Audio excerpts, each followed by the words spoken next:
दिल्ली के 17 स्कूलों को बम से उड़ाने की धमकी। 3 तस्वीरें आपको दिखा रहे हैं। 6 स्कूलों को बम की धमकी पहले मिली, फिर दहशत में दिल्ली लगातार बढ़ती जा रही है। मौके पर पुलिस मौजूद है। अब इस पूरे मामले की तफ्तीश की जा रही है। लेकिन दिल्ली में धमकी के पीछे आखिर कौन है जो बार बार राजधानी दिल्ली की कानून व्यवस्था की जमकर धज्जियां उड़ा रहा है?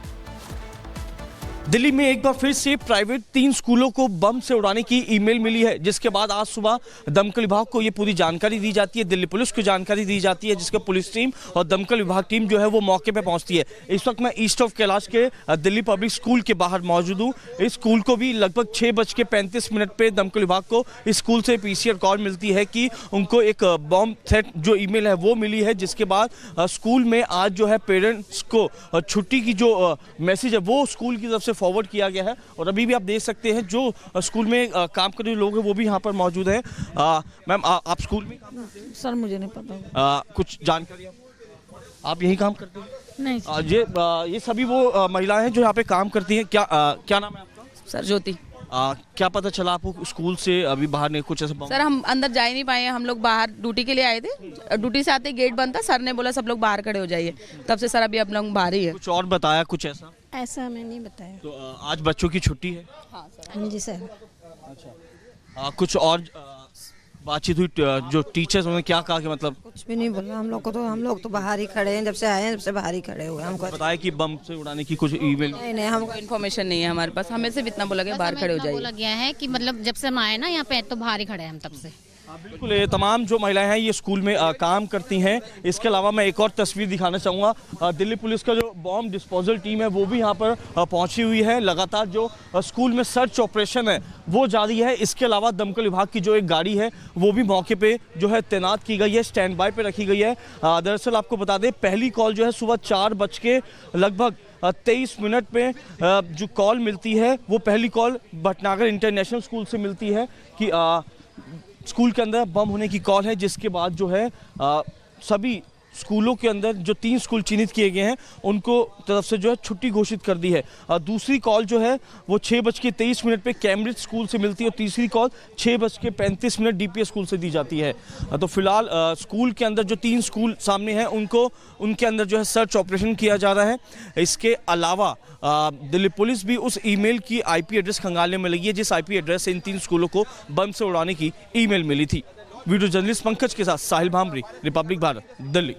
साहिल की रिपोर्ट आप देख रहे थे और साहिल इस वक्त हमारे साथ लाइव भी जुड़े हुए हैं। साहिल, दिल्ली के कई स्कूलों को हम देख रहे हैं कि आए दिन इस तरह की धमकी दी जाती है ईमेल के जरिए। कहां तक जांच पहुंची है और अभी फिलहाल आप तस्वीरें दिखाइए, कोई अगर है वहां पर तो लोगों से भी बात कीजिएगा जरा।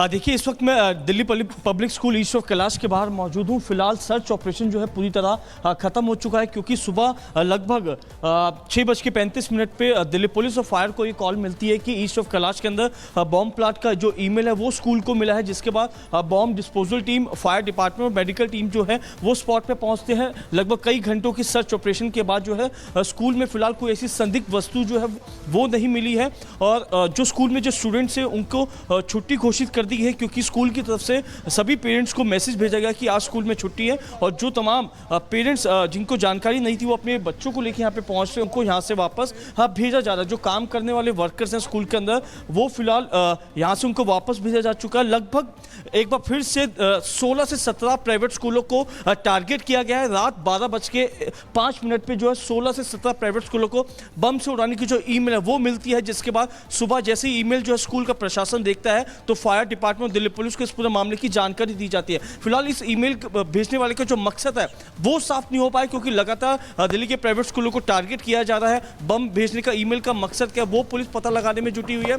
जिस आईपी एड्रेस से मेल किया गया पुलिस उस आईपी एड्रेस को खंगालने में लगी हुई है। दिल्ली पब्लिक स्कूल है, कैम्ब्रिज स्कूल है, वेंकटेश स्कूल है, भटनागर इंटरनेशनल स्कूल लगातार बढ़ते जा रही है और ये कोई पहली बार नहीं है जब स्कूलों को इस तरीके से धमकी मिली है। पिछले बार भी 40 स्कूलों को धमकी दी गई थी। नजर बनाए रखिए। बहुत शुक्रिया आपका तमाम जानकारी के लिए। खबरों में अब आगे बढ़ेंगे। अब बात करेंगे एआई इंजीनियर सुभाष अतुल के सुसाइड मामले की और इस पूरे मामले को लेकर के अब सुप्रीम कोर्ट में दरअसल एक याचिका लगा दी गई है और कहा गया है कि दहेज उत्पीड़न जो कानून है उसमें बदलाव किया जाए।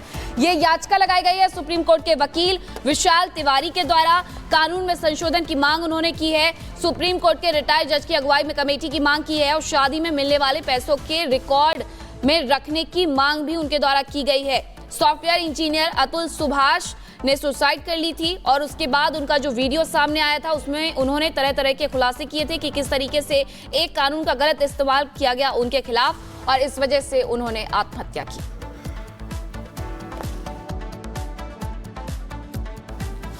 पहले मैं चाहूंगा कि पवन मोदी जी, आपसे पूछना चाहूंगा कि आप मुझे सुन पा रहे हैं? मैं अर्नब गोस्वामी बोल रहा हूं। मेरी आवाज आपको आ रही है?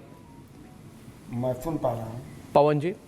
पवन जी, अभी हमने देखा एक तस्वीर आई जिसमें देखा कि जो ये निकिता की माता जी हैं और उनके भाई हैं वो एक मोटरसाइकिल में बैठ के निकल जाते हैं और अभी पता नहीं उनकी लोकेशन क्या है। जी। बात सुनने में आ रही कि निकिता की गिरफ्तारी हो सकती है। तो पहले ये पूछना चाहूँगा कि ये कैसे हुआ और आपकी मांग क्या है? सर, ये वाकया जो है मैंने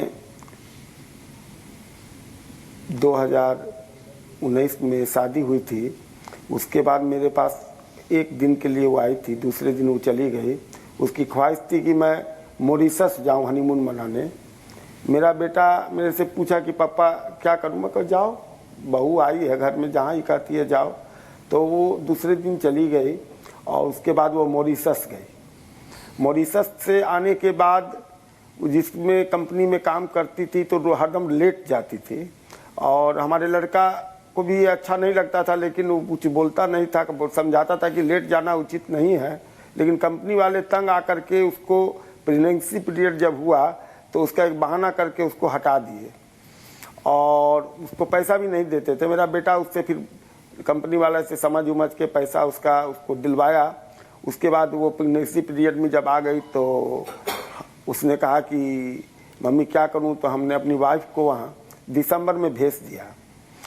2019 में शादी हुई, 20 के दिसंबर में हमने उसको भेजा, 19 के दिसंबर में ही भेज दिया और 20 फरवरी को मेरे पोते ने जन्म लिया। तो 4 महीना मेरी पत्नी वहाँ रही, सेवा की और अपनी बहू का जो फर्ज होता है सास का उसने निभाया। कोई तरह की कोई अनबन कोई बात नहीं थी। लेकिन उसका एक ही जो दिनचर्या थी, मेरी पत्नी देखती दिन भर में अपनी माँ से वो 20 बार 30 बार फोन पर बात करती थी और उसकी माँ से बात करने के बाद उसका व्यवहार जो है एक अजीब सा